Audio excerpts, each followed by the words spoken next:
Namaskar. What a privilege to be with you tonight. நான் உங்களோடு இருப்பது என்ன ஒரு ஸ்லாக்கியமாக இருக்கிறது. For another wonderful look at the book of Revelation. மறுபடியுமாக வெளிப்படுத்தல் புஸ்தகத்தை ஒரு அற்புதமான பார்வையுடன். The revelation of hope. நம்பிக்கையின் ஒரு வெளிப்பாடு. Hope for Calcutta. கல்கட்டாவிற்காக ஒரு நம்பிக்கை. Opportunity to find meaning in life. வாழ்க்கையின் அர்த்தத்தை தேடுவதற்காக ஒரு சந்தர்ப்பம். Thank you for coming tonight. இன்றிரவு உங்கள் வருகைக்காக நன்றி. I want to ask you to do a very special thing. உங்களிடம் ஒரு விசேஷித்த செய்கையை செய்வதற்கு கேட்கிறேன். Tomorrow, find a friend நாளைய தினத்தில் ஒரு நண்பரை கண்டுபிடியுங்கள். and invite them to come with you. உங்களோடு அவர்கள் வர கேளுங்கள். How many of you will try to find somebody to come with you? எத்தனை பேர் யாரையாவது நீங்கள் உங்களோடு அழைத்து வர விரும்புகிறீர்கள்? Oh, wonderful. அற்புதம். நன்றி. Now we have been looking at the greatest surprise in the end of time. You remember we talked about Daniel and that image by Nebuchadnezzar's dream. கடைசி காலத்தில் நடக்க இருக்கிற ஒரு ஆச்சரியமான விஷயத்தை மற்றும் தானியேலையும் நேபுகாத்நேசருடைய கனவையும் குறித்து நாம் ஆராய்ந்து கொண்டிருந்தோம். And we have also discussed Jesus as the greatest peacemaker. நாம் இயேசு கிறிஸ்துவை குறித்தும் மற்றும் அவர்தான் சமாதானத்துக்கு காரணர் என்று பார்த்தோம். Because he brings us salvation. ஏனென்றால் அவர் நமக்கு ரட்சிப்பை கொண்டு வருகிறார். Tonight we're going to be talking about some of the greatest end time activities and signs. இன்றிரவு நாம் பேசக்கூடிய காரியமானது கடைசி காலகட்டத்தில் நடக்க இருக்கிற நிகழ்வுகளையும் அற்புதங்களையும் குறித்து. And tomorrow night we're going to be talking about the battle for the throne. நாளை இரவு சிங்காசனத்திற்காக சண்டை போடுவதை குறித்து நாம் பார்க்க போகிறோம். You will not want to miss tomorrow night. நீங்கள் நாளைய இரவை இழக்க விரும்பாமல் இருக்க வேண்டும் என்று உங்களை நான் கேட்கிறேன். Every night is important. ஒவ்வொரு இரவும் முக்கியமானதாக இருக்கிறது. Because we are studying the book of Revelation. ஏன் என்றால் நாம் வெளிப்படுத்தல் புஸ்தகத்தை படித்துக்கொண்டு இருக்கிறோம். Now tonight we're going to be looking at Revelation's greatest end time signs. இன்றிரவு நாம் வெளிப்படுத்துதலின் அற்புதமான அடையாளங்களை குறித்து நாம் படிக்க போகிறோம். As people look at the news night after night, as they go to their favorite website on their telephone or in their computer, they are anxious about what will happen. மக்கள் ஒவ்வொரு இரவுகளும் சென்று என்ன நடக்கும் என்ற செய்திகளை அவர்களுடைய டெலிபோன் வெப்சைட்டிலோ அவர்களுடைய கம்ப்யூட்டரிலோ பார்க்க விரும்புகிறார்கள். What is going to come next? அடுத்து என்ன வரப்போகிறது? What terrible event will overtake us? எந்த ஒரு பயங்கரமான நிகழ்வு நம்மை கடந்து போகும் என்று மக்கள் எதிர்பார்த்து இருக்கிறார்கள். This wonderful book of Revelation and the Bible வேதத்தில் உள்ள இந்த அற்புதமான வெளிப்படுத்தல் புஸ்தகம் clearly reveals God's plan for the future. தெளிவாக ஆண்டவருடைய திட்டமாகிய எதிர்காலத்தை குறித்து அது சொல்லுகிறது. Now let's repeat that very interesting theme that we have been practicing. நாம் இப்பொழுது எல்லோரும் சேர்ந்து நாம் ஒவ்வொரு நாளும் பயிற்சி பெறுகிற அந்த தீமை குறித்து சொல்லுவோம். All right, it's about the Bible. Now I'm going to ask you to repeat it together in Bengali. அதை நீங்கள் மறுபடியும் தமிழ் மொழியிலே சொல்லும்படி நான் உங்களை கேட்டுக்கொள்கிறேன். சரி, ரெடி? 1 2 3.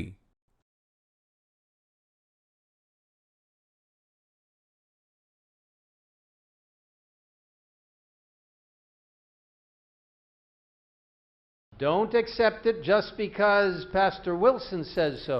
பாஸ்டர் வில்சன் சொன்னார் என்று அதை அப்படியே எடுத்துக்கொள்ளாதீர்கள். Verify it in the Bible. வேதாகமத்தின் மூலம் அதை சரிபார்த்துக் கொள்ளுங்கள்.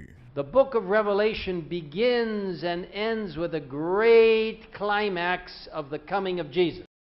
வெளிப்படுத்தல் புஸ்தகத்தின் துவக்கமும் முடிவும் ஆண்டவருடைய வருகையை பற்றி குறிப்பதாகும். Read this beautiful text in Revelation 1. வெளிப்படுத்தல் 1:7.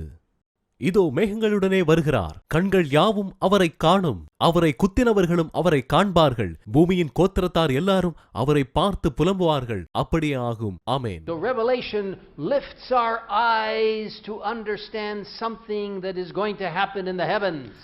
வெளிப்படுத்தல் புஸ்தகம் நம்முடைய கண்களை மேலே பார்க்கும்படிக்கு செய்து பரலோகத்தில் நடக்க இருக்கிற காரியங்களை சொல்லுகிறது. It takes us away from all the problems and the challenges and points us to someone who will save us. நம்முடைய சவால்களிலிருந்தும் பிரச்சனைகளிலிருந்தும் நம்மை தூரப்படுத்தி ஒருவரை மாத்திரம் நாம் பார்க்கும்படிக்கு அது செய்கிறது. Chapter 1 verse 7, what you just read, வெளிப்படுத்தல் 1:7 நீங்கள் படித்த வண்ணமாக says that he is coming with clouds. அவர் மேகங்களுடனே வருகிறார். And every eye will see him. அப்பொழுது எல்லா கண்களும் அவரை பார்க்கும். And as of yesterday, there are about another 150 people that will see him.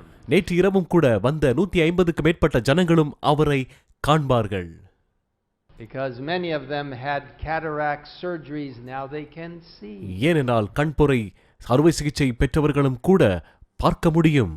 Now the last chapter of Revelation talks about the nearness of Christ coming. வெளிப்படுத்தல் கடைசி அதிகாரம் சொல்லுகிறது இயேசு கிறிஸ்துவின் விசேஷமான ஒரு புதுமையான வருகையை பற்றி. Look at this verse 20 of chapter 22. Read it. வெளிப்படுத்தல் 22ஆம் அதிகாரம் 20ஆம் வசனம் சொல்லுகிறது, இவைகளை சாட்சியாக அறிவிக்கிறவர் மெய்யாகவே நான் சீக்கிரமாய் வருகிறேன் என்றார். ஆமென். கர்த்தராகிய இயேசுவே வாரும். In Revelation 22, 3 times Jesus says, I am coming quickly. வெளிப்படுத்தல் 22ஆம் அதிகாரத்தில் இயேசு 3 முறை நான் சீக்கிரம் வருகிறேன் என்று சொல்கிறார். So the book of Revelation is full of excitement about the soon coming of Jesus Christ. இயேசு கிறிஸ்துவின் இரண்டாம் வருகை பற்றிய ஆச்சரியமான செய்திகளை சொல்லுகிற புஸ்தகமாக வெளிப்படுத்தல் புஸ்தகம் இருக்கிறது. But here's a question. ஆனால் இங்கு ஒரு கேள்வி இருக்கிறது. How quickly is quickly? எவ்வளவு சீக்கிரமாக? How close are we to the end? கடைசி காலத்தில் நாம் எவ்வளவு அருகாமையில் இருக்கிறோம்? Haven't people in this church for 90 years said Jesus was coming quickly? 90 வருஷமாக இந்த சபையிலிருந்து இயேசு கிறிஸ்து சீக்கிரம் வருகிறார் என்று சொல்லிக் கொண்டிருக்கிறோம். Are there any signs in the Bible சத்திய வேதத்தில் ஏதாவது அடையாளம் இருக்கிறதா? that tell us we are coming closer to the end? நாம் கடைசி காலத்தின் அருகாமையில் இருக்கிறோம் என்று அவைகள் நமக்கு சொல்லுகிறதா? Now, we're not the first ones to ask that question. இப்பொழுது யார் இந்த கேள்வியை முதல் கேட்டது? Because the disciples came to Jesus. ஏனென்றால் சீஷர்கள் இயேசுவிடம் வந்தார்கள். And in Matthew 24 verse 3, மத்தேயு 24ஆம் அதிகாரம் 3ஆம் வசனத்தில் they asked this question. Read it. இவைகள் எப்பொழுது சம்பவிக்கும்? உம்முடைய வருகைக்கும் உலகத்தின் முடிவிற்கும் அடையாளம் என்ன? எங்களுக்கு சொல்ல வேண்டும் என்றார்கள். So, in a very careful way, Jesus explained what was going to happen in Jerusalem a few years ahead and also at the end of the world. ஆகவே இயேசு கிறிஸ்து பிற்கால வருடங்களிலே மற்றும் உலகத்தின் முடிவிலே என்ன நடக்கப் போகிறது என்பதை மிகவும் ஜாக்கிரதையாக சொன்னார். Because a few years later something dramatic would happen to Jerusalem that would also indicate what it would be like at the end of time. கொஞ்ச வருடங்களிலே எருசலேமுக்கு சம்பவிக்கப் போகிறதை அவர் சொல்லி உலகத்தின் முடிவிலே அவைகள் சம்பவிக்கும் என்று சொன்னார். Jesus gave signs of his return that would be occurring in the world of religion. இயேசு கிறிஸ்துவின் வருகை பற்றிய அடையாளங்களை மதங்கள் அடங்கிய உலகிற்கு சொன்னார். The world of politics. அரசியல் உலகத்திற்கும், The world of nature. இயற்கை உலகத்திற்கும், The world of society. சமுதாய உலகத்திற்கும். First of all, these signs were in the world of religion. இந்த அடையாளங்களை முதலாவது இயேசு கிறிஸ்து ஒரு மதத்திற்கு சொன்னார். We're going to be looking at Matthew 24. நாம் மத்தேயு 24ஆம் அதிகாரத்தை பார்க்க போகிறோம். Now let me pause for a moment. நான் கொஞ்ச நேரம் இங்கு நிறுத்தட்டும். If you do not have a Bible of your own, உங்களுக்கு ஒரு வேதாகமம் உங்களுடைய வீடுகளில் இல்லை என்றால் in the Bengali language, Tamil மொழியிலே I want you to see one of our pastors and associates in these meetings. இந்த கூட்டத்திலே உதவியாளர்கள் மற்றும் போதகர்களை நீங்கள் சந்திக்கும்படிக்கு நான் கேட்டுக்கொள்கிறேன்.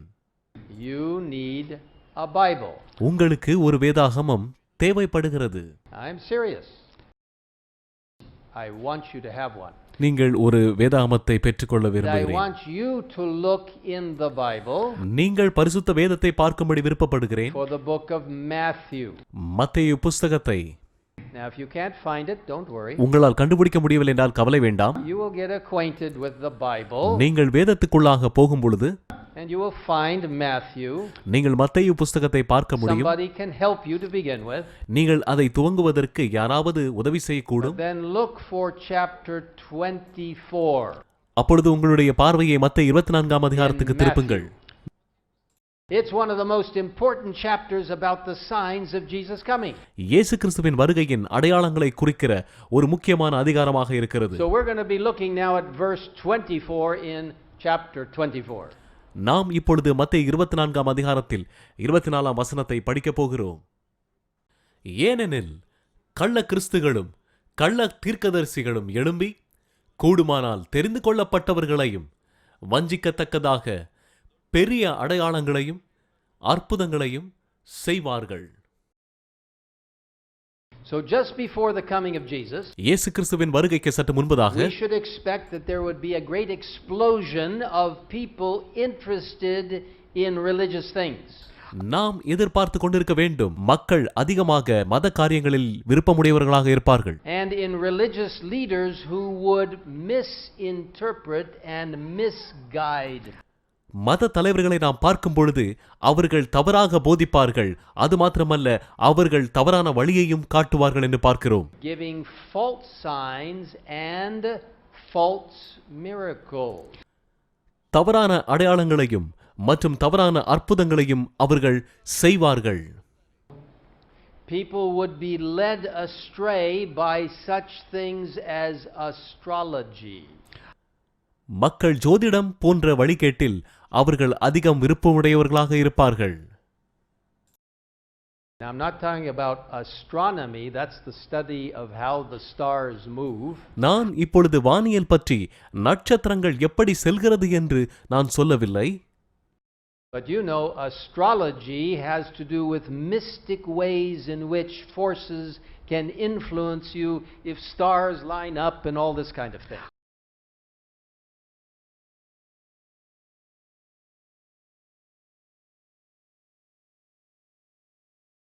Don't believe somebody who says, "Let me look at your hand." யாராவது உங்கள் கையை பார்க்கிறேன் என்று சொன்னால் அவர்களை நம்பாதிருங்கள். I see this line that moves here and this moves here and I'm going to tell you your future. இங்கே கோடுகள் மேலேயும் கீழேயுமாக செல்கிறது, நான் உன் எதிர்காலத்தை குறித்து சொல்லுகிறேன். That's not the way God wants you to know the future. உங்களுடைய எதிர்காலத்தை குறித்து தெரிந்து கொள்வதற்கு அந்த வழியில் தேவன் சொல்வதில்லை. So there would be a lot of false understandings of the future. ஆகவே உங்களுடைய எதிர்காலத்தை குறித்து புரிந்து கொள்வதற்கு தவறான விளக்கங்கள் இருக்கும். False miracles. தவறான அற்புதங்கள். Simply because a miracle takes place doesn't mean that the one who claimed to perform the miracle is from God. சாதாரணமாக ஒரு அற்புதம் நடக்கிறது என்றால் அதை யார் நடப்பிக்கிறாரோ அது தேவனிடத்தில் இருந்துதான் வருகிறது என்று சொல்லிவிட முடியாது. There can be another source for the miracle. பாருங்கள், அந்த அற்புதத்திற்கு வேறொரு காரணம் கூட இருக்கலாம். And really it's not a miracle, it's just an aberration or it is a pretend miracle. உண்மையாக அது அற்புதமாக இருக்காது, அது அற்புதம் போல் Do காட்சியளிக்கும். you know that the Bible teaches that evil spirits can perform miracles? வேதாகமம் நமக்கு கற்றுக் கொடுக்கிறது, கெட்ட ஆவிகள் கூட அற்புதங்களை செய்யக்கூடிய வல்லமை அதற்கு இருக்கிறது என்று. Now, I'm going to speak very plainly here tonight. நான் உங்கள் மத்தியில் வெளிப்படையாக பேசப் போகிறேன். You live in a culture that believes in many spirits.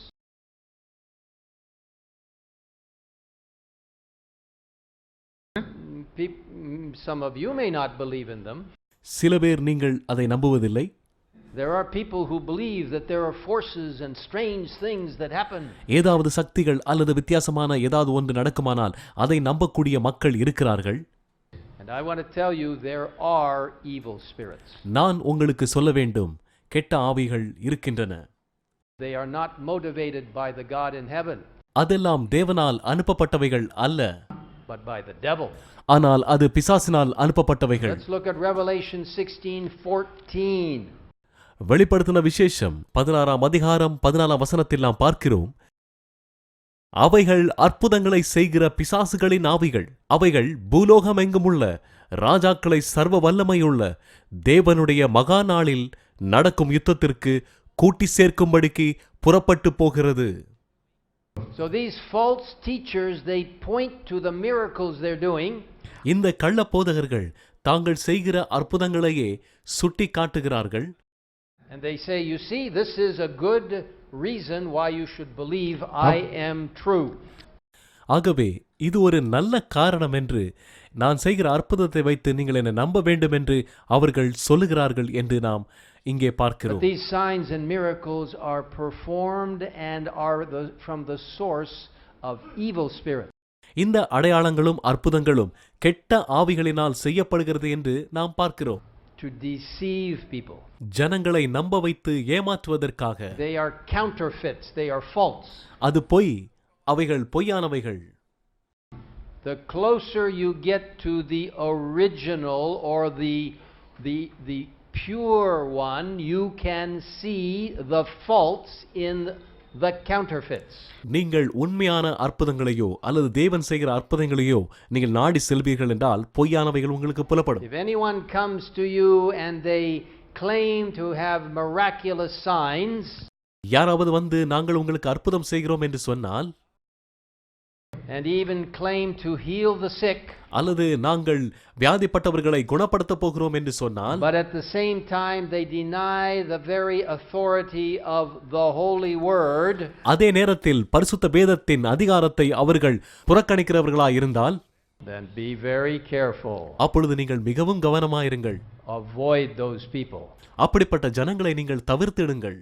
Now in the last 50 years, கடந்த 50 வருடங்களுக்குள் there's been a rapid increase in those who claim to be divine spiritual leaders.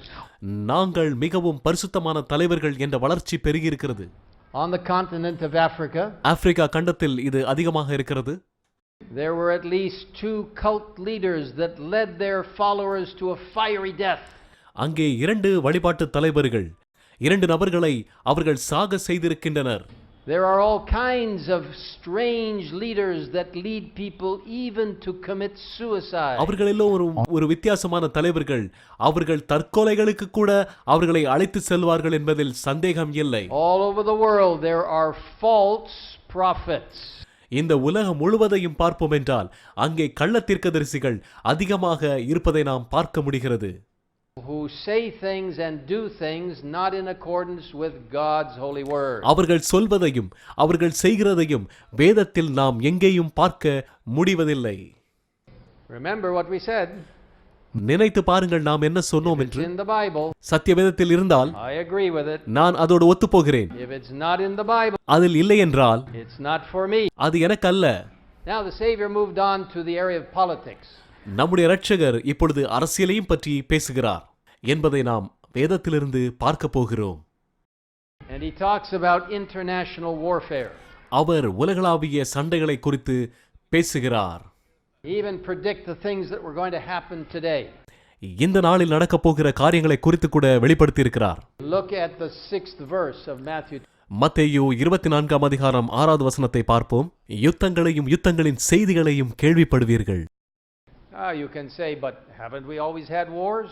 நீங்கள் சொல்லலாம், ஆனால் எப்பொழுதுமே யுத்தம் இருக்கதா என்று கேட்கலாம். There have been all kinds of conflicts down through history. ஆனால் சரித்திரத்தில் எத்தனையோ விதமான சண்டைகளை நாம் பார்க்க முடிகிறது. Well, notice that Jesus said you will hear of wars and rumors of wars. இங்கே கவனித்தீர்களானால் யுத்தங்களையும் யுத்தங்களின் செய்திகளையும் கேள்விப்படுவீர்கள் என்று இயேசு சொல்லுகிறார். Wars is in the plural sense. யுத்தம் என்பது இங்கே பன்மையில் குறிக்கப்பட்டிருக்கின்றது. So there will be many wars. ஆகவே அநேக யுத்தங்கள் இருக்கும் என்பதை நாம் இங்கே பார்க்க முடிகிறது. Today we have wars. இந்த நாளிலும் யுத்தங்கள் இருக்கின்றன. We don't have to go far to find tension in international settings. உலகளாவிய ரீதியில் நீங்கள் இன்னும் அதிகமாக தூரமாக செல்ல வேண்டிய அவசியமில்லை இதை கண்டுபிடிப்பதற்காக. What does the next verse say? அடுத்த வசனம் என்ன சொல்லுகிறது? ஜனத்துக்கு விரோதமாக ஜனமும் ராஜ்யத்துக்கு விரோதமாக ராஜ்யமும் எழும்பும் என்று சொல்லப்படுகிறது. Jesus predicted that before his coming, இயேசு கிறிஸ்துவின் இரண்டாம் வருகைக்கு முன்பதாக என்ன நடக்கப் போகிறது என்பதை அவர் நமக்கு முன்பதாகவே முன்னறிவித்திருக்கிறார். there would be conflicts of an international nature. அங்கே உலகளாவிய ரீதியில் இயற்கையாக சண்டைகள் There ஏற்படும். would be world wars. உலக யுத்தங்கள் இருக்கும். So back in the 20th century, a few years ago, 20ஆம் நூற்றாண்டின் சில வருடங்களுக்கு முன்பதாக we had the bloodiest war of all time. இதுவரைக்கும் கண்டிராத இரத்த யுத்தங்களை நாம் பார்த்தோம். There were 180 million deaths from war alone in the 20th century. அங்கே 180 மில்லியன் மக்கள் யுத்தத்தின் மூலமாக தங்களுடைய உயிரையே இழந்து போனார்கள் என்று நாம் பார்க்கிறோம். And so when you think about the devastation that we see in places all over the globe, இப்படிப்பட்ட காரியங்களை இந்த பூலோகம் முழுவதும் நீங்கள் பார்க்கிற போது, and you can read about some of the recent conflicts that have taken place in the last few years, நீங்கள் சில வருடங்களுக்கு முன்பதாக நடந்த யுத்தங்களை பற்றி நீங்கள் படிக்கலாம். you can see that the world is always at war. எப்பொழுதும் இந்த உலகம் யுத்தத்தில் இருப்பதை நீங்கள் பார்க்கலாம். Even as we speak tonight, இன்றிரவில் நாம் பேசிக் கொண்டிருக்கும் போதே in the Middle East there is still great controversy. மத்திய கிழக்கு பகுதிகளில் இன்னும் பெரிய போராட்டம் இருக்கின்றன. Oil tankers being attacked. யுத்த வண்டிகள் எல்லாம் அங்கே தாக்குதல் நடத்தி கொண்டிருப்பதை நாம் பார்க்கிறோம். People in confusion. மக்கள் எல்லோரும் குழப்பத்துக்குள்ளாக இருக்கின்றனர். World peace is very fragile. உலக அமைதி இங்கே கெட்டுப் போயிருக்கிறது. The Bible predicts that all human efforts to bring peace will fail. வேதாகமம் முன்னறிவித்திருக்கிறது, மனுஷன் அமைதிக்காக எடுத்துக்கொள்கிற எந்த முயற்சியும் அது தோல்வியில்தான் முடியும் என்று அழகாக சொல்லுகிறது. Look at what the Apostle Paul, some of you who are not acquainted with the Apostle Paul, you will find him to be a wonderful spokesperson for God. பவுலை குறித்து நாம் பார்க்கும் பொழுது தேவனுடைய வார்த்தைகளை அழகாக சொல்லி இருக்கிற ஒரு மனுஷனாக இருக்கிறான். அநேக பேர் இதை பற்றி தெரியாமல் இருக்கலாம். He wrote several books in the Bible. வேதத்தில் அநேக புத்தகங்களை எழுதியிருக்கிறார். And in 1 Thessalonians, let's see what he has to say in chapter 5 verse 3. 1 தெசலோனிக்கேயர் 5ஆம் அதிகாரத்தில் என்ன சொல்கிறார் என்பதை நாம் பார்ப்போம். சமாதானமும் சௌக்கியமும் உண்டென்று அவர்கள் சொல்லும்போது கர்ப்பவதியானவளுக்கு வேதனை வருகிறது போல அழிவு சடுதியாய் அவர்கள் மேல் வரும், அவர்கள் தப்பிப்போவதில்லை என்று நாம் இங்கே பார்க்கிறோம். Now let's give an example of a special peace treaty that was supposed to end all wars. எல்லா யுத்தங்களையும் முடிவுக்கு கொண்டு வருவதற்காக சமாதான ஒப்பந்தம் ஏற்படுத்தப்பட்ட உதாரணத்தை சொல்லுவோம். In the year 1919, 1919ஆம் ஆண்டு, that is 100 years ago, அது 100 வருடங்களுக்கு முன்பதாக, almost to the day, கிட்டத்தட்ட இந்த நாள் வரைக்கும் என்று நாம் பார்க்கிறோம். You know, it's the 15th of June today, and 28th of June, 100 years. இன்று ஜூன் 15. இதேபோல் 100 வருடங்களுக்கு முன்பதாக ஜூன் 15ஆம் தேதியில் நாம் என்ன நடந்தது என்பதை பார்க்க முடிகிறது. The League of Nations, which was the organization before the United Nations, ஐக்கிய நாடுகளின் சங்கத்திற்கு முன்பதாக உலக நாடுகளின் சங்கம் உருவாக்கப்பட்டது. they had a special treaty. அவர்களுக்குள்ளே ஒரு விசேஷ ஒப்பந்தம் ஏற்படுத்தப்பட்டது. And the World War I, which was ended in 1919, அப்பொழுது முதலாம் உலகப் போர் 1919ஆம் வருடம் முடிவடைந்தது. was termed as the war to end all wars. அங்கே எல்லா நாடுகளும் இட்ட யுத்தங்களை உடனடியாக நிறுத்த வேண்டும் என்ற ஒப்பந்தம் அங்கே ஏற்படுத்தப்பட்டது. And not too many years later, World War II began. அநேக வருடங்கள் செல்வதற்கு முன்பதாக இரண்டாம் உலகப் போர் வெடித்துவிட்டது. And this led to the formation of the United Nations. இதுதான் ஐக்கிய நாடுகள் யுனைடெட் நேஷன்ஸ் உருவாகிறதற்கு காரணமாக இருந்தது. which we still have today. அது இன்று கூட இருப்பதை நாம் பார்க்கிறோம். The United Nations has tried to bring peace to many places, not so successful in many of them. United Nations பல பகுதிகளில் சமாதானத்தை கொண்டு வரும்படிக்கு முயற்சி செய்தது, ஆனால் அவை தோல்வியில் முடிந்தது. So the Bible says when people say peace and safety, ஆகவே வேதாகமம் சொல்லுகிறது, மக்கள் எப்போது பாதுகாப்பும் சமாதானமும் இருக்கிறது என்று சொல்லுகிறார்களோ, sudden destruction comes. சீக்கிரமாக அழிவுகள் வரும். We're seeing those prophecies fulfilled today. நாம் அந்த தீர்க்கதரிசனங்கள் நிறைவேறுகிறதை இப்பொழுது பார்க்கிறோம். You see, the Bible is so accurate. நீங்கள் வேதாகமத்தை கவனித்து பாருங்கள், அது துல்லியமாக இருக்கிறது. That's why I want you to have your own Bible. ஆகவே உங்களுக்கென ஒரு சொந்த வேதாகமத்தை நீங்கள் வைத்துக்கொள்ள நான் விரும்புகிறேன். You can read Matthew 24. நீங்கள் மத்தேயு 24ஆம் அதிகாரத்தை படிக்கலாம். So you can read Daniel chapter 2 about that statue. நீங்கள் தானியேல் 2ஆம் அதிகாரத்தில் அந்த சிலையை பற்றி கூட படிக்கலாம். The Bible speaks about our day. வேதாகமம் நம்முடைய இந்த நாட்களை குறித்து பேசுகிறது. The Bible says that Jesus would come at a time when the human race has the potential to destroy itself. வேதாகமம் சொல்லுகிறது, இயேசு கிறிஸ்து வருவார் எப்பொழுது மனிதர்கள் தங்களை தாங்களே அழித்துக் கொள்ள அவர்களுக்கு வல்லமை கிடைக்கும் பொழுது. The book of Revelation describes it like this. வெளிப்படுத்தல் புஸ்தகம் இப்படியாக விவரிக்கிறது. Read it in verse 18, Revelation 11. வெளிப்படுத்தல் 11ஆம் அதிகாரம் 18ஆம் வசனத்தை படியுங்கள். ஜாதிகள் கோபித்தார்கள், அப்பொழுது உம்முடைய கோபம் மூண்டது. மரித்தோர் நியாயத்தீர்ப்படைகிறதற்கும் தீர்க்கதரிசிகளாகிய உம்முடைய ஊழியக்காரருக்கும் பரிசுத்தவான்களுக்கும் உமது நாமத்தின் மேல் பயபக்தியாயிருந்த சிறியோர் பெரியோருக்கும் பலனளிக்கிறதற்கும் பூமியை கெடுத்தவர்களை கெடுக்கிறதற்கும் காலம் வந்தது என்று சொல்லி தேவனை தொழுது கொண்டார்கள். I wish I could read Bengali. நான் நினைக்கிறேன் தமிழை படிக்கலாம் என்று. Because then I could follow along and know exactly where we are. ஏனென்றால் அதை பின்தொடர்ந்து நாம் எங்கிருக்கிறோம் என்பதை கண்டுபிடிக்க முடியும். I'm so glad he knows Bengali well. நான் மிகவும் மகிழ்ச்சி அடைகிறேன், அவருக்கு நன்றாக தமிழ் தெரியும். But I know where we are at the end of time. எனக்கு தெரியும் நாம் எங்கிருக்கிறோம் என்பதை. நாம் கடைசி காலத்தில் இருக்கிறோம். That old hourglass there, the sand has just about finished. அங்கே பார்க்கிற பழைய கண்ணாடி கடிகாரத்தில் அந்த மணல் கொஞ்சம் தான் இருக்கிறது, அது முடிவடைய போகிறது என்று நாம் பார்க்கிறோம். Jesus is going to come very soon. இயேசு கிறிஸ்து மிக சீக்கிரமாக வரப்போகிறார். When the human race has the capacity to destroy the earth. இந்த பூமியை அழிப்பதற்காக மனித இனத்திற்கு எப்பொழுது அப்படிப்பட்ட தன்மை வருகிறதோ. Now 100 years ago did the earth have the capacity to destroy itself? 100 வருடங்களுக்கு முன்பதாக இந்த பூமிக்கு தன்னைத்தானே அழித்துக் கொள்ளக்கூடிய தன்மை இருந்ததா?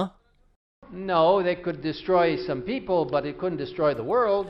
இல்லை, அது சில மக்களை தான் அழித்துக் கொள்ள கூடுமே தவிர தன்னைத்தான் அழித்துக் கொள்ள முடியாது. Today we have nuclear power. இன்று நம்மிடம் அணு ஆயுதங்கள் உள்ளன.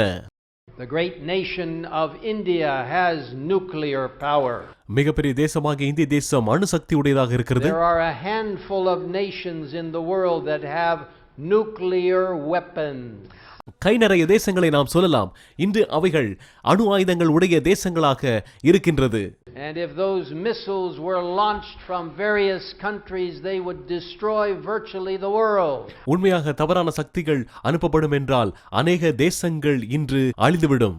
And Jesus said people would be afraid.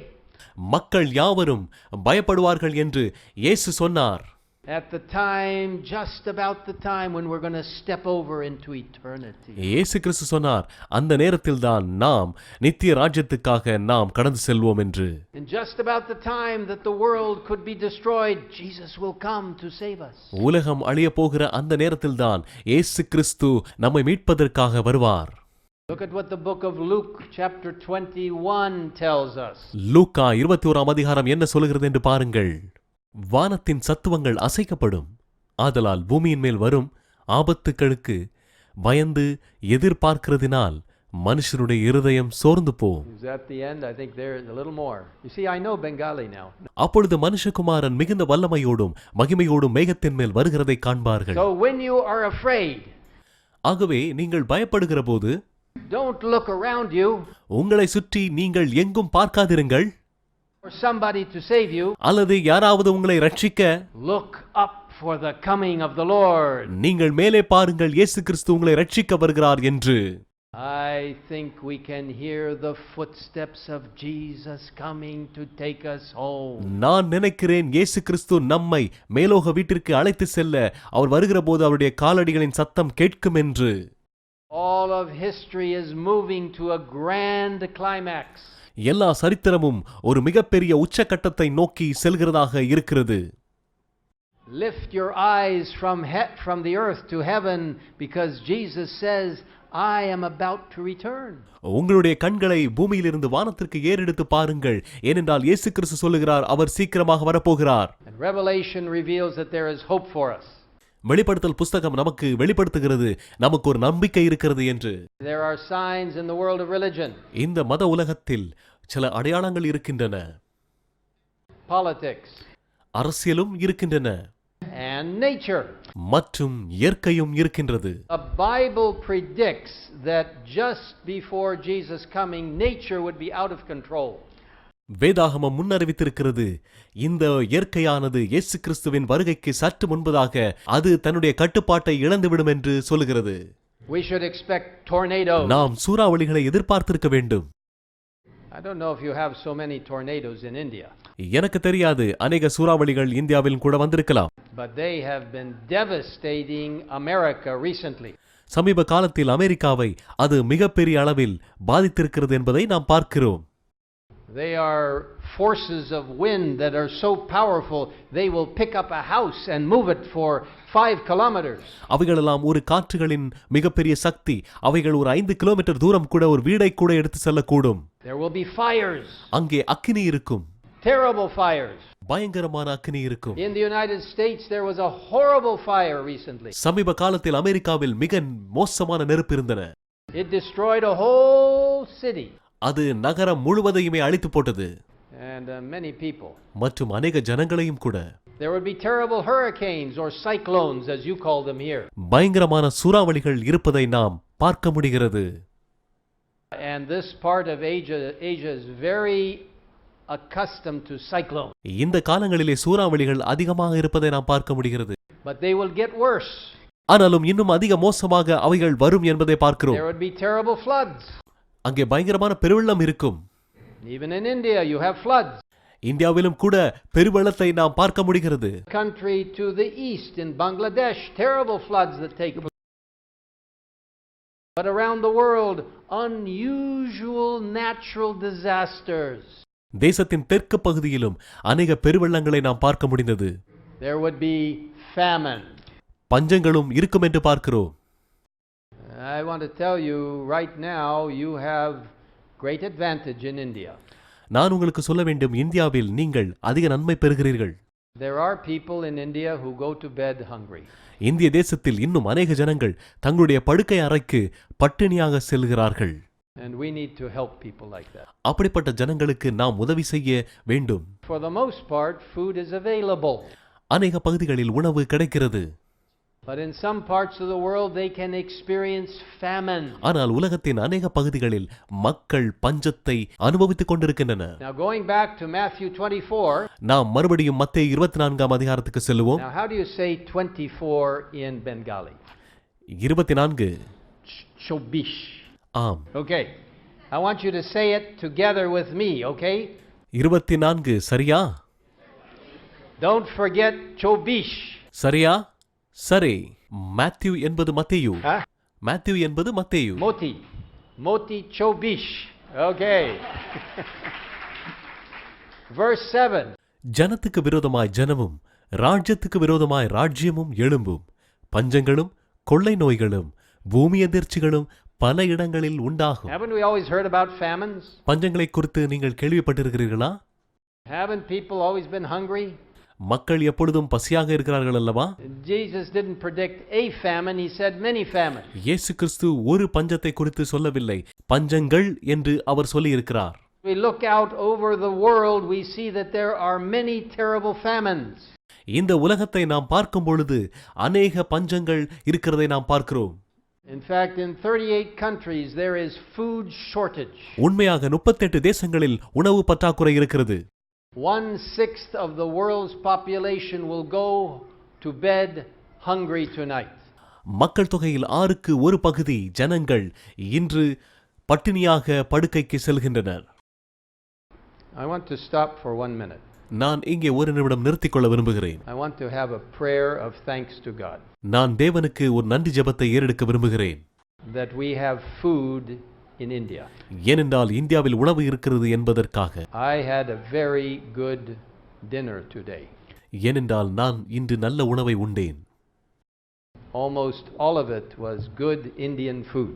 கிட்டத்தட்ட எல்லா இந்திய உணவுகளும் நல்ல முறையில் தான் இருக்கிறது. Thank God that you have something to eat.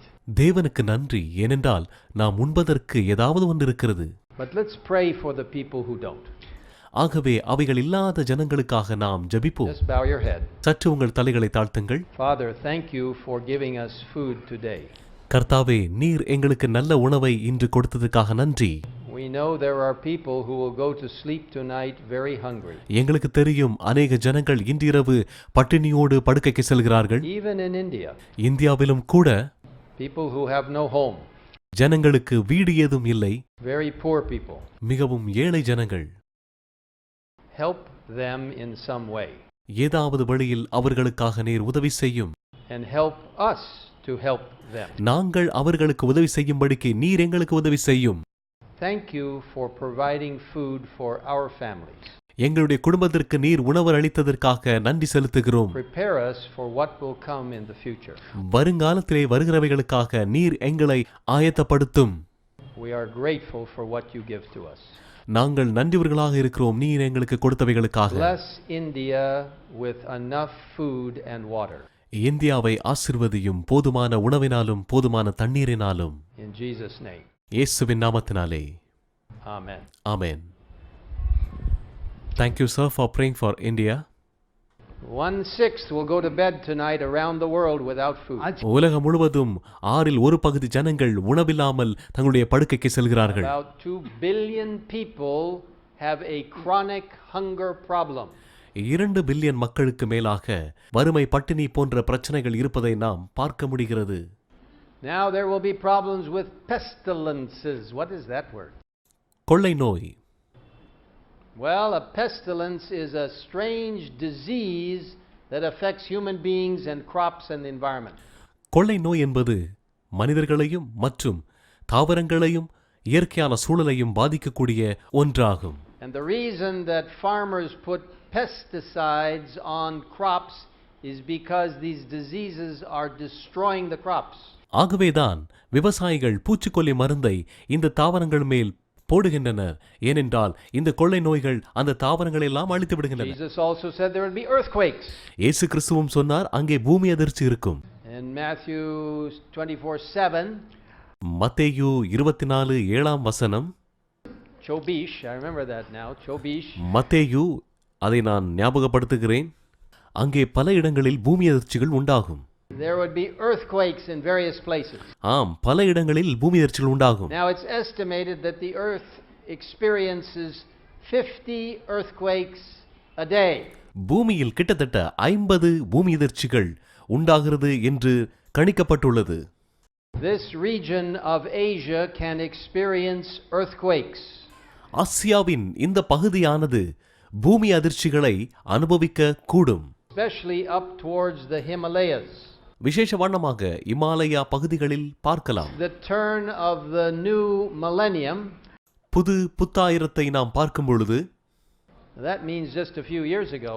அது சொல்லப்போனால் ஒரு சில வருடங்களுக்கு முன்பதாக, About 19 years ago. கிட்டத்தட்ட 19 வருடங்களுக்கு முன்பதாக, Estimated that over 800,000 people have died from earthquakes and tsunamis. பூமி அதிர்ச்சியின் மூலமாகவும் சுனாமியின் மூலமாகவும் கிட்டத்தட்ட 8 லட்சம் மக்கள் இறந்து போயிருக்கின்றனர் என்று கணக்கிடப்பட்டிருக்கிறது. Now Jesus continues in Luke 21:11. இயேசு கிறிஸ்து தொடர்ந்து சொல்லுகிறார், லூக்கா 21:11, பல இடங்களில் மகா பூமி அதிர்ச்சிகளும் பஞ்சங்களும் கொள்ளை நோய்களும் உண்டாகும். Okay, and there's a little more. வானத்திலிருந்து பயங்கரமான தோற்றங்களும் பெரிய அடையாளங்களும் உண்டாகும். Okay, now those of you who don't know about tornadoes, that's a tornado. சரி, சூறாவளிகளை பற்றி தெரியாதவர்கள் அங்கே பாருங்கள், அங்கே நீங்கள் பார்ப்பதுதான் பயங்கரமான ஒரு சூறாவளி படம். Terrible destruction. பயங்கரமான பேரழிவை கொண்டு வரக்கூடியது. So upheaval in nature would be seen just before Jesus comes. இயேசு கிறிஸ்துவின் வருகைக்கு சற்று முன்பதாக இயற்கையில் பல தீய காரியங்கள் நடக்கும். All kinds of terrible disasters. எல்லா விதமான பயங்கரமான பேரழிவுகள் உண்டாயிருக்கும் என்பதை நாம் பார்க்கிறோம். The earth is crying out, Jesus, come quickly. பூமியானது அழுது கொண்டே கூப்பிடுகிறது, இயேசுவே சீக்கிரம் வாரும் என்று. And the Lord says there would be a terrible sign or signs in the area of social life. கர்த்தராகிய இயேசு கிறிஸ்து சொல்லுகிறார், கடைசி காலங்களில் மக்களுடைய சமூக வாழ்க்கையிலும் சில அடையாளங்கள் ஏற்படும் என்று.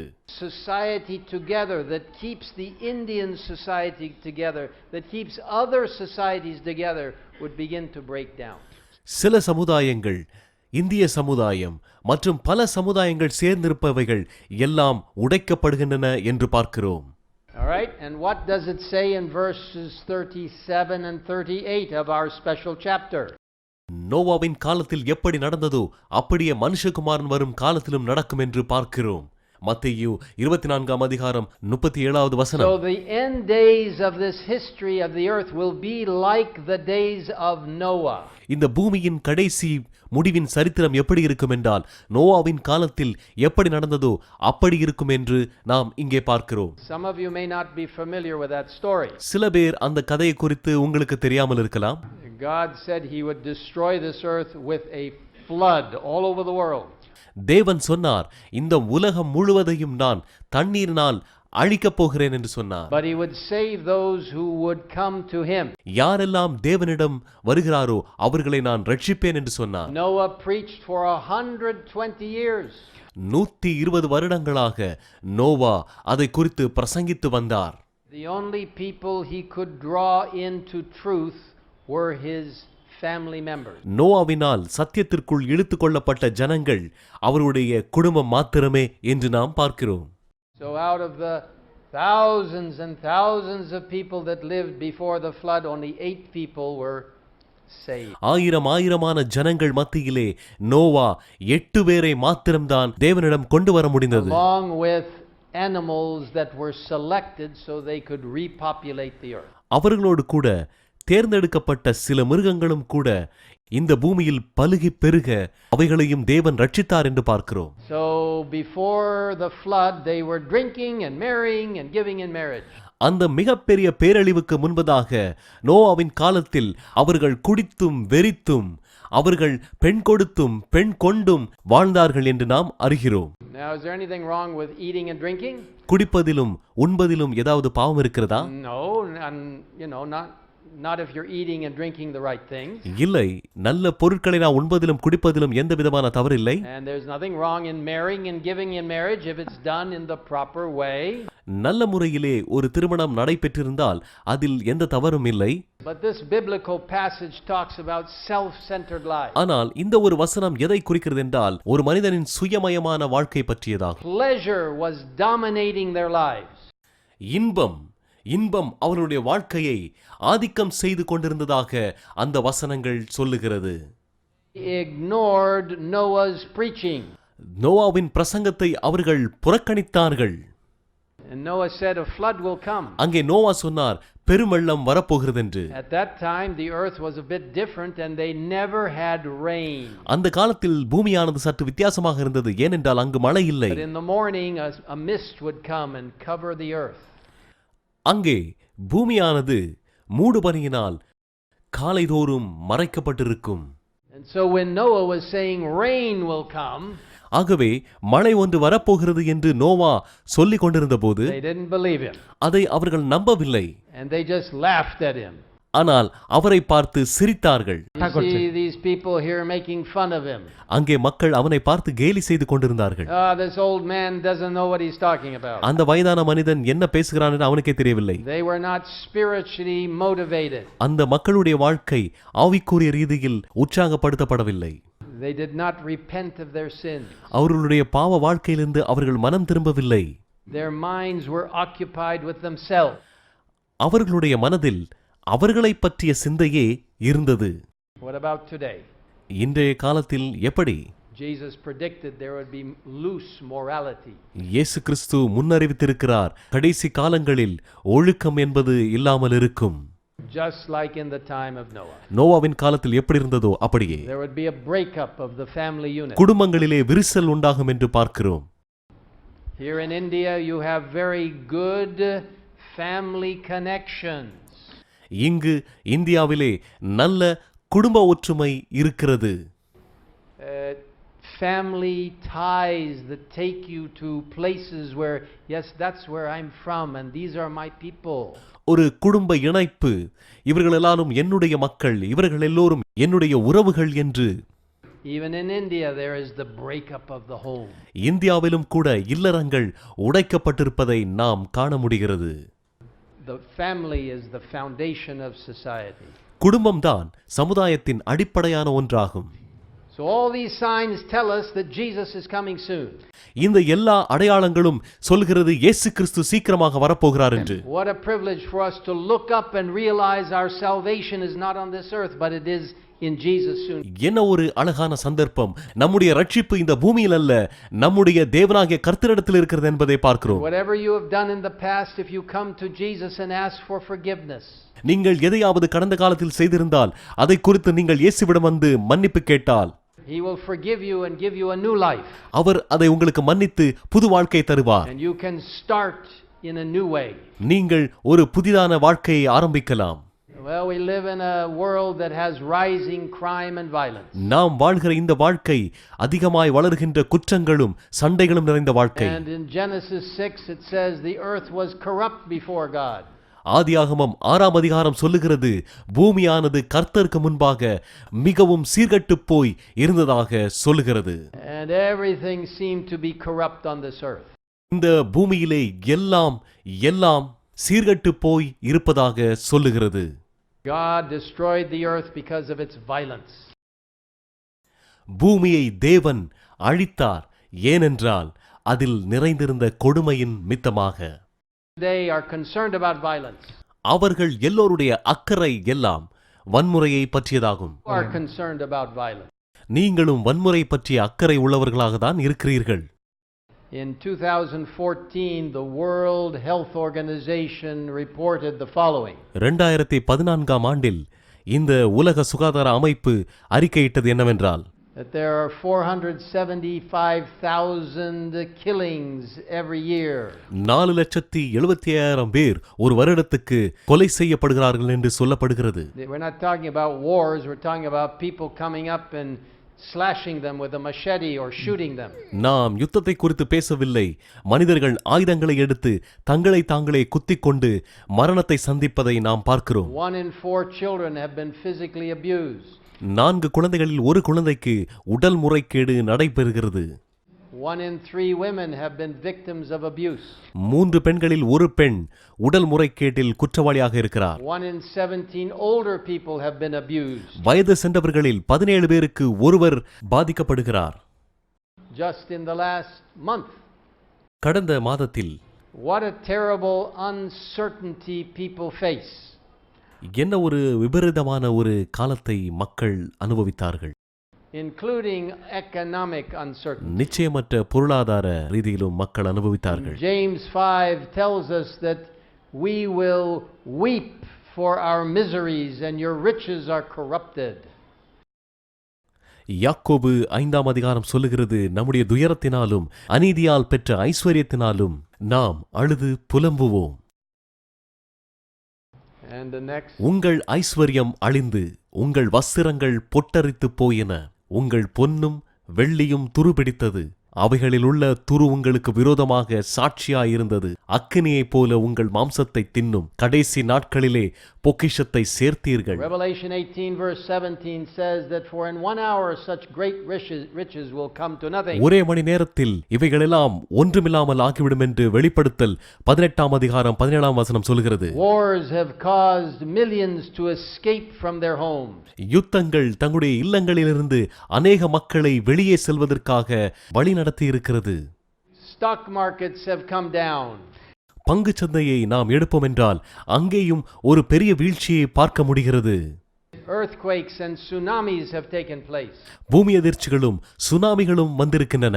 Fires and floods have come upon the land. அக்கினியும் பெருவெள்ளமும் நிலங்களில் வந்திருப்பதை பார்க்கிறோம். And people all over the world are trying to eke out a living with just a little bit in their hand. இந்த உலகம் முழுவதும் வாழ்ந்து கொண்டிருக்கிற மக்கள் தங்களுடைய கைகளிலே தங்களுடைய வாழ்க்கையை பிடித்தவர்களாக வாழ்ந்து கொண்டிருக்கின்றனர். My friends here in Kolkata, Jesus is coming soon. என்னுடைய நண்பர்களே, கொல்கத்தாவில் இருக்கிற நண்பர்களே, இயேசு கிறிஸ்து சீக்கிரமாக வரப்போகிறார். The prophecies that we read in Matthew 24 நாம் மத்தேயு 24ஆம் அதிகாரத்தில் சொல்லப்பட்டிருக்கிற தீர்க்கதரிசனங்களை பார்க்கிறோம். and in Revelation மற்றும் வெளிப்படுத்தல் விசேஷத்திலும் பார்க்கிறோம். they are being fulfilled before our eyes. அவைகளெல்லாம் நம்முடைய கண்களுக்கு முன்பதாக நடைபெற்றுக் கொண்டிருக்கின்றன. So the signs are being fulfilled. ஆகவே அடையாளங்கள் எல்லாம் நிறைவேறிக் கொண்டிருக்கின்றன. False Christs and false prophets. கள்ள கிறிஸ்துக்களும் கள்ள தீர்க்கதரிசிகளும் எழும்பி இருக்கின்றன. Wars and rumors of war. யுத்தங்களின் செய்திகளும். Cries of peace but no peace. இயேசுவிடம் அமைதி உண்டு, ஆனால் அமைதி இல்லை. Famine. பஞ்சங்கள், pestilence, கொள்ளை நோய்கள், earthquakes, பூமி அதிர்ச்சிகள், sexual immorality, இன்னும் பாலியல் வன்கொடுமை, including non-biblical understanding about same-sex marriage. வேதம் சொல்லாத ஆண் புணர்ச்சி, பெண் புணர்ச்சி போன்ற பாவங்கள்.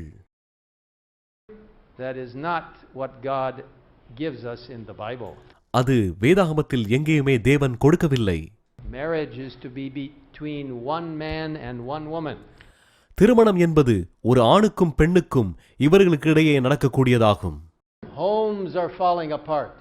இல்லறங்கள் எல்லாம் உடைந்து வீழ்வதை நாம் பார்க்க முடிகிறது.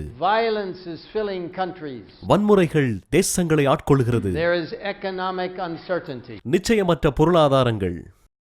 These are signs that are being fulfilled, telling us Jesus is coming quickly. இந்த அடையாளங்கள் எல்லாம் சொல்லுகிறது இயேசு கிறிஸ்து மிக சீக்கிரமாக வரப்போகிறார் என்று. But as we close tonight, there's one more sign you need to know. நாம் முடிப்பதற்கு முன்பதாக இன்னொரு அடையாளத்தை நாம் அறிந்து கொள்ள வேண்டும். That we are living in the very last days of Earth's history. உலக சரித்திரத்தின் கடைசி அத்தியாயங்களில் நாம் வாழ்ந்து கொண்டிருக்கிறோம். In that wonderful book of Matthew chapter 24, அந்த அழகிய புத்தகமான மத்தேயு 24ஆம் அதிகாரத்தில், மத்தேயு 24ஆம் அதிகாரம், மத்தேயு 24ஆம் அதிகாரம். All right, it tells us that the gospel will be proclaimed around the world. அது சொல்லுகிறது உலகம் முழுவதும் சுவிசேஷம் அறிவிக்கப்படும் என்று சொல்லுகிறது. Look at verse 14. மத்தேயு 24:14ஆம் வசனத்தை பாருங்கள். ராஜ்யத்தினுடைய இந்த சுவிசேஷம் பூலோகமெங்கும் உள்ள சகல ஜாதிகளுக்கும் சாட்சியாக பிரசங்கிக்கப்படும், அப்போது முடிவு வரும். Now in Revelation 14 verse 6 it echoes the same thing. வெளிப்படுத்தல் 14:6 இவர்களுடைய வாயிலே கபடம் காணப்படவில்லை, இவர்கள் தேவனுடைய சிங்காசனத்திற்கு முன்பாக மாசில்லாதவர்களாயிருக்கிறார்கள். பின்பு வேறொரு தூதன் வானத்தின் மத்தியிலே பறக்க கண்டேன். அவன் பூமியில் வாசம் பண்ணுகிற சகல ஜாதிகளுக்கும் கோத்திரத்தாருக்கும் பாஷைக்காரருக்கும் ஜன கூட்டத்தாருக்கும் அறிவிக்கத்தக்கதாக நித்திய சுவிசேஷத்தை உடையவனாயிருந்து. So the book of Revelation tells you you will know you are coming to the end of time. ஆகவே வெளிப்படுத்தல் புத்தகம் சொல்லுகிறது நீங்கள் கடைசி காலத்தில் வந்திருக்கிறீர்கள் என்று அறிவீர்கள். That the gospel and the Bible is being preached all over the world. ஏனென்றால் இந்த வேதாகமும் இந்த சுவிசேஷமும் உலகமெங்கும் சொல்லப்படும் என்று சொல்லுகிறது. And right here in Kolkata. இந்த க்ஷணமே கொல்கத்தாவிலும் கூட. What a privilege to be part of fulfillment of prophecy. என்ன ஒரு அற்புதமான நிறைவேறுகிற தீர்க்க தரிசனம், இதுக்குள்ளாக நாமும் அடங்கி இருக்கிறோம். God uses many ways to share the gospel. சுவிசேஷத்தை பகிர்ந்து கொள்வதற்காக இயேசு கிறிஸ்து அநேக வழிகளை கையாளுகிறார். Through radio and television. வானொலி மூலமாகவும் தொலைக்காட்சியின் மூலமாகவும் Through the internet. மற்றும் இணையதளத்தின் மூலமாகவும். Even through cell phone evangelism. அது மாத்திரமல்ல, கைபேசியின் மூலமாக ஊழியங்கள் நடைபெறுகிறது. Through public meetings like this. இதே போன்ற பொது கூட்டங்களின் மூலமாக. But I want to tell you the best way. நான் உங்களுக்கு சொல்லட்டும் ஒரு அழகான ஒரு அற்புதமான வழியை. God speaking through you and you and you. தேவன் உங்கள் மூலமாக பேசுகிறார். You live a life in connection with Jesus. ஒரு நல்ல வாழ்க்கை, இயேசுவோடு இணைந்து வாழ்கிற வாழ்க்கையை. In a mountain village in Southeast Asia. நல்ல ஒரு மலை பிரதேசத்தில் தென்கிழக்கு பகுதியில் They received a radio. வானொலி இணைப்பை பெற்றிருக்கிறார்கள். And a Christian radio network was broadcasting gospel presentations. ஒரு கிறிஸ்தவ வானொலி தேவனுடைய செய்திகளை ஒளிபரப்பிக் கொண்டிருக்கிறதை பார்க்கிறோம். And as they listened on the radio, the whole village was transformed. அந்த வானொலியின் செய்திகளை கேட்டு ஒரு கிராமம் முழுவதுமே மனமாற்றம் அடைந்ததாக பார்க்கிறோம். In a wealthy Middle Eastern home. ஒரு ஐஸ்வர்யமுள்ள மத்திய கிழக்கு குடும்பத்தில் Family begins watching Christian television. அந்த குடும்பம் கிறிஸ்தவ தொலைக்காட்சியை பார்ப்பதற்காக துவங்கியது. Changed. அங்கு ஒரு பெரிய மனமாற்றம். They walk with Jesus. அவர்கள் இயேசுவோடு நடந்தார்கள். In Siberia in Russia. ரஷ்யாவிலே In a prison, a criminal hears the message of Christ through satellite transmission. ஒரு சிறைச்சாலையில் அங்கே ஒரு குற்றவாளி வானொலியின் மூலமாக இயேசு கிறிஸ்துவின் செய்தியை கேட்கிறான். And his life is changed. அவனுடைய வாழ்க்கை மாறியது. You see, God is moving in a powerful way all over the world. இந்த உலகம் முழுவதையும் நம்முடைய தேவன் ஒரு வல்லமையான விதத்தில் சென்று கொண்டிருக்கிறார். There is a sense of urgency. அங்கே ஒரு அவசரமான அல்லது ஒரு முக்கியமான ஒரு விஷயம் இருக்கிறது. God is on the move. கர்த்தர் செயல்பட்டு கொண்டிருக்கிறார். Prophecy is being fulfilled. தீர்க்க தரிசனங்கள் நிறைவேறி இருக்கின்றன. Just as we are having meetings in this historic church in Kolkata. இந்த வரலாறு மிக்க சபையிலே நாம் கூட்டங்களை நடத்தி கொண்டிருக்கிறோம். Other meetings take place in mountain tops and in all kinds of locations. மற்ற கூட்டங்கள் எல்லாம் மலையின் மேலே நடந்து கொண்டிருக்கின்றன. இன்னும் பல இடங்களிலும் கூட. All around the world God is doing something special. தேவன் உலகம் முழுவதும் ஒரு விசேஷிதமான ஒரு செய்தியை சொல்லிக் கொண்டிருக்கிறார். The word of God is changing people's hearts. தேவனுடைய வார்த்தை அநேக மக்களின் இருதயத்தை மாற்றிக் கொண்டிருப்பதாக பார்க்கிறோம். The verge of Jesus soon return. அது என்ன வார்த்தை என்றால் இயேசு கிறிஸ்து சீக்கிரமாக இந்த உலகத்துக்கு வரப்போகிறார். Signs that the Lord gave are coming true. ஆண்டவர் கொடுத்த அடையாளங்கள் எல்லாம் உண்மையானதே. Symbolically it is the midnight hour. அடையாளமாக சொல்லப்போனால் அது ஒரு நள்ளிரவாக இருக்கும். God is calling men and women to his heart. கர்த்தராகிய இயேசு கிறிஸ்து இன்று ஆணும் பெண்ணுமாக உங்களை அழைக்கிறார். Calling you and me to be ready through his power. அவருடைய வல்லமையின் மூலமாக நாம் ஆயத்தப்பட வேண்டும் என்று உங்களையும் என்னையும் அழைக்கிறார். For the glorious coming of Jesus Christ. அந்த ஒரு மகிமையான இயேசு கிறிஸ்துவின் வருகைக்காக. How many of you tonight எத்தனை பேர் இந்த இரவில் like to say, yes Jesus, I believe you are coming soon? ஆம் ஆண்டவரே, நீர் மெய்யாகவே சீக்கிரமாய் வரப்போகிறீர் என்று நான் நம்புகிறேன். Would you raise your hand? நீங்கள் உங்கள் கரங்களை உயர்த்த முடியுமா? How many of you would want to say, எத்தனை பேர் சொல்ல விரும்புகிறீர்கள், Lord, I want to be ready for your coming? ஆண்டவரே, நான் உம்முடைய வருகைக்காக ஆயத்தப்பட்டு காத்திருக்கிறேன் என்று சொல்ல விரும்புகிறீர்கள்? Would you stand to your feet? நீங்கள் எழும்பி நிற்கும்படிக்கு நான் கேட்டுக்கொள்கிறேன். Wonderful. அற்புதம். I know that God is wanting to touch your heart. எனக்கு தெரியும் தேவன் உங்களுடைய இருதயங்களை இன்று இரவு தொட நினைக்கிறார். Thank you for coming tonight. இன்றிரவு நீங்கள் வந்ததற்காக நான் நன்றி சொல்லுகிறேன். Thank you for what you are allowing the Holy Spirit to do in your life. பரிசுத்த ஆவியானவருடைய வாழ்க்கையில் செய்கிற காரியங்களை நீங்கள் அனுமதிக்கிறதுக்காக நன்றி சொல்லுகிறேன். Coming of the Lord is near.